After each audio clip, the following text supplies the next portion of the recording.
Jordan of the Vancouver Island Vegan Association, here with Lucie of RASTA Farm Sanctuary.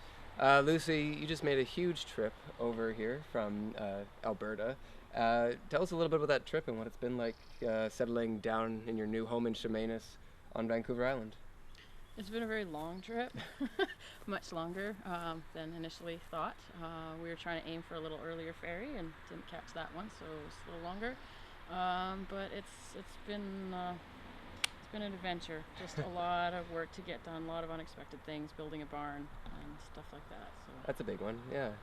Yeah. We spent a lot of time today working on the property. It's getting going. It needs a lot of work still, but of course there's going to be opportunities for people to come out and help, and so stay tuned to the Vancouver Island Vegan Association to see how you can get involved, how you can help make a difference. How else can people help make a difference if they're not able to come out here and be at the sanctuary? Well, at this time, donations are greatly appreciated to help us actually fund the barn. Yeah. We don't have any final numbers in just yet, but basically we need to get a barn up before winter, so that's the biggest pressure. So yeah, donations can always be made online through the website. Okay, great. And what's the website again, just so people know? It's rastarescue.org. Wonderful. So tell me a little bit about, tell everybody, I guess, a little bit about what RASTA actually does then as well, so they know that farm sanctuary is a broad term, but you know. That is. Yep. Essentially, RASTA is a non-discriminatory rescue. It's a rescue as well as a sanctuary. The actual name stands for Rescue and Sanctuary for Threatened Animals. And essentially we provide permanent refuge for abandoned and abused animals. We do a bit of rehoming, but the main emphasis as a sanctuary is on education. So we host educational tours. People can come down to the sanctuary. Essentially, a majority of information is about factory farming. We provide educational booklets, leaflets for people to take home, and then they get to go around and interact with the animals one-on-one, scratch the pigs' bellies, and meet Theodore, 3,000-pound Holstein steer. 3,000 pounds, yeah. He's a big boy. Yeah. What kind of animals do you have on the farm? At the moment, we've got 36 pigs.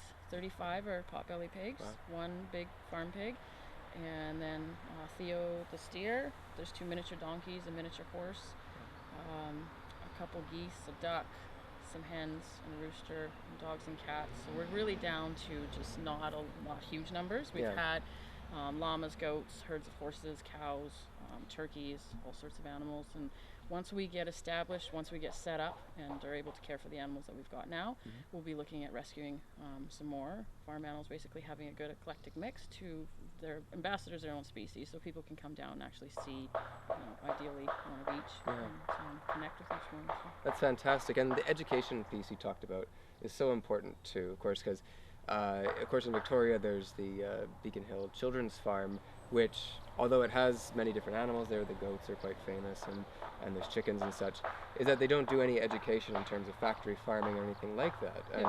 And it's like, well, what are you actually teaching people about the animals that they're experiencing, or they don't understand, right? Kids, obviously lots of kids go there and they don't really come away with anything except that they can pet the animals, right? And I think that it sort of really objectifies the animals and doesn't tell the story about, why we should be thinking about how we treat them. What got you motivated doing this? What started you doing RASTA?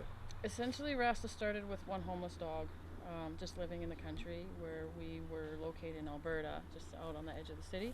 People would drive out, drop off dogs, drive away. Same thing with cats, so it just started with those guys, and then it evolved from there.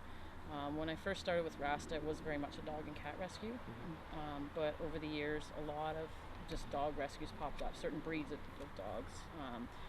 Whereas nobody really did anything for farm animals, so it just kind of evolved from there, and then eventually evolved into a sanctuary where, again, the most important part being the education. That's where I really want to draw, a line in the sand that RASTA is not a petting zoo. It's not. We get a lot of people that want to bring their kids for a fun afternoon kind of thing, but you're going to learn something. Yeah. You're going to see some unpleasant pictures, so it's a benefit to it. There's, there's an impact. It's not just, it's not a zoo. Yeah. Farthest thing from it. It's a place where animals are looked after, not looked at. Yeah. So that's really the main focus. Yeah, and share their story of where they came from and like Exactly. why they're here. You starting RASTA, did that have an effect on you becoming vegan, making that choice? Yeah. Yes, How so? I was a vegetarian since about 13 years of age, but just that connection to the dairy was one of those ignorant people, basically, that milking cows doesn't hurt them, you know, and then making the connection really with rescuing Theodore and seeing firsthand the dairy industry and you know, veal cows, and making that connection there is what solidified it. Yeah. A lot of people, you know, nowadays wouldn't eat veal knowing where it comes from. However, not realizing that the veal industry is there because of the dairy industry. So really that had a big impact, dealing with the egg laying farms, the factory farms, seeing that firsthand, the stench firsthand, really had an impact. So yeah, that did it for me. It's going to be a lot of volunteer opportunities coming up, as far as just, you know, the general slave labor that we did today. Okay. And then eventually, once we're set up and the animals are here, looking at getting good volunteer base going for people to come down and help out with the hands-on work with the animals themselves, help out with educational campaigns, love to get into schools and just different programs like that. Fundraising endeavors. We are growing strawberries and raspberries that will be hopefully selling at farmers markets at some point. Delicious raspberries. Yes. Oh, the strawberries are even better. And yeah, just hopefully having, you know, a positive impact in the community, and hopefully helping alleviate some of this water drought issues that we've been having. You know, just raising awareness with the vegan lifestyle that saves 600 gallons of water a day per person. We have one other question. Often we ask people. Our final question is, what's your favorite animal? My favorite animal? Yeah. Oh Lord. It's a tough one, I know. Mother Don't want to shouldn't offend have any favorites. of the animals back at the farm. Mother shouldn't have favorites, but I guess the most endearing for me would be the pigs. They all suffer horribly in factory farms, but when you consider the intelligence of a pig, being the fourth most intelligent animal on the planet, seeing what they endure in gestation crates and so on, and just the ignorance of people with, you know, the way that media sells images, bacon, it just really dumbs it down. That's just a really frustrating thing for me. But I mean, I love them all. Just maybe pigs might be a little bit higher up there. I don't know. So, because pig's your favorite animal, though, we do ask people to do an impression of their favorite animal. Lord, really? Yeah, we do. God. We do. I know. I should have picked a unicorn. Everybody out there wants to see it in internet land. So, you know, you think will you do one? I think your you best should impression. Do one first. I'll do it with you, maybe. Okay. Well, it's not what you're gonna think, because the average person like oinks and stuff. Okay. Really. Okay. So you got a different one? They've got tons of different vocalizations. Okay.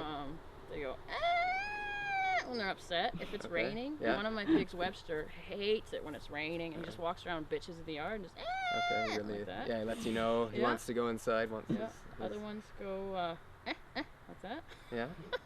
Those are good. Those are good. Those are great impressions. Well, you do one. I don't know, like laughing. I feel like they laugh a lot sometimes. Maybe just at me, I don't know. But they seem to have a good time and enjoy themselves. It's kind of like, it reminds me of the ducks, you know? The ducks always like quack, quack, quack. Yeah, I can make all sorts of noises. It's awesome.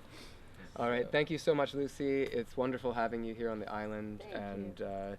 We hope that obviously RASTA is a huge success here, and we're going to get that barn up and going to keep working on this farm here. So please donate, come get involved, help build RASTA, and you know, stay on Facebook, check them out, see what they're doing, okay? Yeah, and I'd also like to add, there's no such thing as teacup or micro mini pigs. One of the reasons that RASTA has so many pigs is because of this myth. Breeders basically lie to people.